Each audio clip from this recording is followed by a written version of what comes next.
সবাইকে বিপদে ফেলে শেখ হাসিনার একা দেশ ছেড়ে যাওয়ার ঘটনা মেনে নিতে পারছেন না আওয়ামী লীগের নেতাকর্মীরা। প্রয়াত স্বৈরশাসক এইচ.এম. এরশাদের মতো শেখ হাসিনাকেও কারাবরণ করানোর পক্ষে ছিলেন অনেকেই। তবে শেষ সময়েও আরো বেশি বল প্রয়োগ এবং রক্তপাতের মাধ্যমে ক্ষমতা ধরে রাখতে চেয়েছিলেন শেখ হাসিনা। শেখ হাসিনা পালিয়ে গেছে, শেখ হাসিনা নাই, শেখ হাসিনা চলে গেছে, শেখ হাসিনা পালায় না। শুধু নিজ পরিবারের সদস্যদের নিয়ে শেখ হাসিনা দেশ ছাড়ার ঘটনা মানতে পারছেন না আওয়ামী লীগের শীর্ষ নেতা ও মন্ত্রীরা। শেখ হাসিনা যে দেশ ছেড়ে এভাবে সবাইকে রেখে একা পালিয়ে যাবেন তা ঘুণাক্ষরেও টের পাননি কেউ, এমনকি কোনো ইঙ্গিতও পাওয়া যায়নি আগে। প্রাণপ্রিয় নেত্রীর এমন চলে যাবার খবর শোনার পর মন্ত্রিসভার সদস্য এবং দলের নেতাকর্মীরা অনেকটা হতবিহ্বল হয়ে পড়েছিলেন। তারা বলছেন, তিনি দেশ ছেড়ে যদি যাবেনই তাহলে শেষ মুহূর্তে দলের নেতাকর্মীদের কেন আন্দোলনকারীদের মুখোমুখি দাঁড় করালেন? আওয়ামী লীগের সংসদ সদস্যরা ক্ষোভ প্রকাশ করে বলেন, শেখ হাসিনা দেশে থেকে কারাগারে গেলে দলের নেতাকর্মীরা এতটা বিপদে পড়তেন না। তিনি আরো বলেন, প্রয়াত স্বৈরশাসক এইচ.এম. এরশাদের পতন হয় গণ অভ্যুত্থানে, কিন্তু তিনি দেশ ছেড়ে পালাননি, বরং জেলে গেছেন। শেখ হাসিনা দেশের প্রধান একটি রাজনৈতিক দলের নেতা হয়ে কিভাবে নেতাকর্মীদের রেখে বিদেশে চলে গেলেন এটা মাথায় আসছে না। মুক্তিযুদ্ধের নেতৃত্বে দেওয়া দল আওয়ামী লীগের এমন বিপর্যয় হবে তা মেনে নেওয়া যায় না।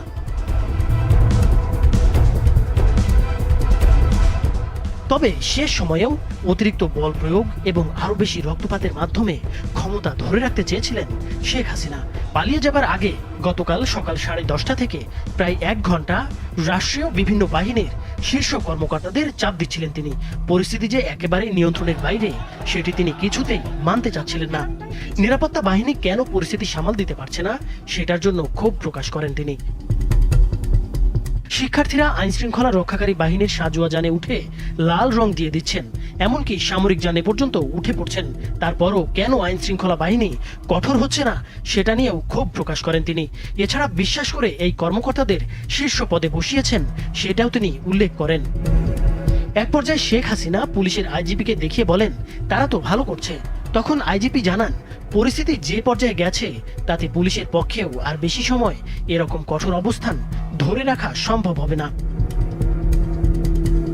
ওই সময় শীর্ষ কর্মকর্তাদের পক্ষ থেকে বোঝানোর চেষ্টা করা হয়, বল প্রয়োগ করে এই পরিস্থিতি সামাল দেওয়া যাবে না, কিন্তু শেখ হাসিনা সেটা মানতে চাচ্ছিলেন না। তখন কর্মকর্তারা শেখ রেহেনার সঙ্গে আরেক কক্ষে আলোচনা করেন, তাকে পরিস্থিতি জানিয়ে শেখ হাসিনাকে বোঝাতে অনুরোধ করেন। শেখ রেহেনা এরপর বড় বোন শেখ হাসিনার সঙ্গে আলোচনা করেন, কিন্তু তিনি ক্ষমতা ধরে রাখতে অনড় থাকেন। এক পর্যায়ে বিদেশে থাকা সজীব ওয়াজেদ জয়ের সঙ্গেও ফোনে কথা বলেন একজন শীর্ষ কর্মকর্তা। এরপর জয় তার মায়ের সঙ্গে কথা বলেন। তারপর শেখ হাসিনা পদত্যাগে রাজি হন। তিনি তখন একটা ভাষণ রেকর্ড করতে চান জাতির উদ্দেশ্যে প্রচারের জন্য। ততক্ষণে গোয়েন্দা তথ্য আসে যে বিপুল সংখ্যক ছাত্র জনতা শাহবাগ ও উত্তরা থেকে গণভবন অভিমুখে রওনা হয়েছে। দূরত্ব বিবেচনায় মাত্র 45 মিনিটের মধ্যেই শাহবাগ থেকে গণভবনে আন্দোলনকারীরা চলে আসতে পারে বলে অনুমান করা হয়।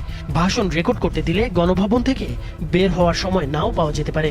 এই বিবেচনায় শেখ হাসিনাকে ভাষণ রেকর্ডের সময় না দিয়ে 45 মিনিট সময় বেঁধে দেওয়া হয়।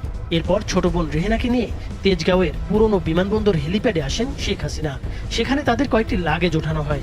তারপর তারা বঙ্গভবনে যান। সেখানে পদত্যাগের আনুষ্ঠানিকতা শেষ করে বেলা 2:30টার দিকে সামরিক হেলিকপ্টারে করে ছোট বোন সহ ভারতের উদ্দেশ্যে উড্ডয়ন করেন শেখ হাসিনা।